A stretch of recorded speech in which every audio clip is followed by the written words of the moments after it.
Silver is the new gold. ये सिर्फ इस वीडियो का टाइटल नहीं है, बल्कि इसके पीछे मेरी कई महीनों की रिसर्च जो मैं अभी आप लोगों के साथ में शेयर करने वाला हूं। लेकिन इससे पहले कि मैं आप लोगों के साथ में शेयर करूं कि पिछले कुछ महीनों की रिसर्च में मैंने क्या डिस्कवर किया सिल्वर के बारे में, उससे पहले मैं एक डिस्क्लेमर देना चाहूंगा। ये जो इन्फॉर्मेशन मैं आप लोगों के साथ में शेयर करने वाला हूं, ये मेरी अपनी अंडरस्टैंडिंग है और ये किसी भी तरह की कोई भी इन्वेस्टमेंट एडवाइस नहीं है। और इस इन्फॉर्मेशन के बेस पर आप क्या करते हैं और क्या नहीं, ये पूरी तरह से आपकी रिस्पॉन्सिबिलिटी है। तो सबसे पहले बात करते हैं सिल्वर के पास्ट के बारे में। सिल्वर जो कि एक प्रेशियस मेटल है, बिल्कुल गोल्ड की तरह, ये पिछले हजारों सालों से पूरी दुनिया में एज करेंसी यूज होता रहा है। मतलब कि सिल्वर कोई घर में रखने की चीज या पहनने की चीज नहीं थी, बल्कि उससे ट्रांजैक्शंस होती थी। यानी कि मनी का मतलब होता था सिल्वर एंड गोल्ड। लेकिन फिर जैसे जैसे फिएट करेंसीज पूरी दुनिया में पॉपुलर होने लग गई, यानी कि पेपर मनी, उसने रिप्लेस कर दिया गोल्ड और सिल्वर को एज करेंसी। यहां पर एक बहुत इंटरेस्टिंग चीज है समझने वाली।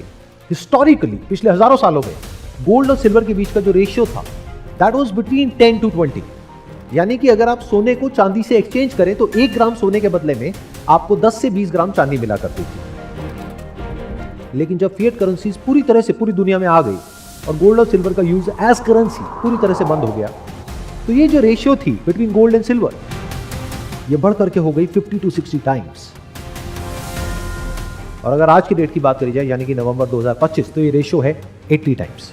यानी कि आप 1 ग्राम के सोने के सिक्के को एक्सचेंज कर सकते हो 80 ग्राम के चांदी के सिक्के के बदले में।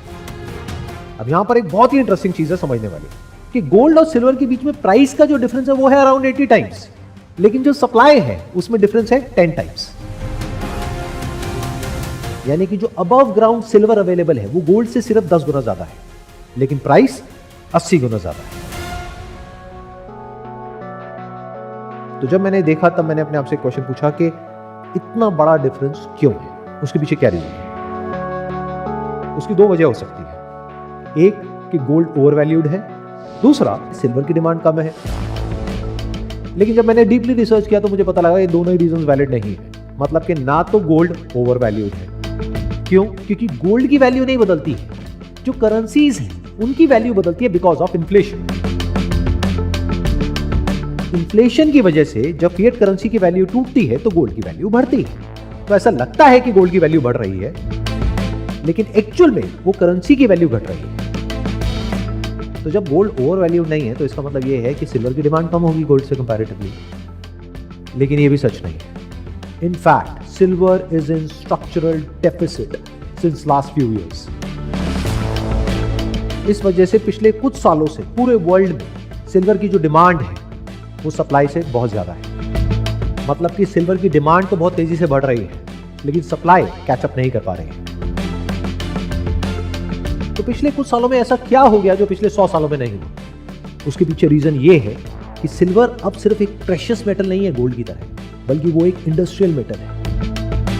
यहां तक कि पूरी दुनिया में जो हर साल सिल्वर की माइनिंग होती है, वहां से जो सिल्वर का आउटपुट आता है और जो सिल्वर रिसाइकल होकर के मार्केट में आता है, अगर इन दोनों को भी आप कंबाइन कर दो, तब भी industrial demand is almost 67% of the total output.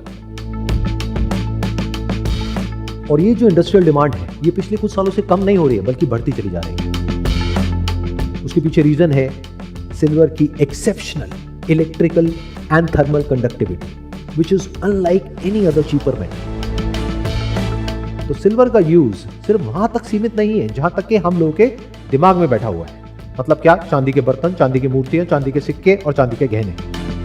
Silver को हम सब जाने अनजाने अपनी लाइफ के अलग अलग एस्पेक्ट्स में यूज कर रहे हैं और हमें पता तक नहीं है।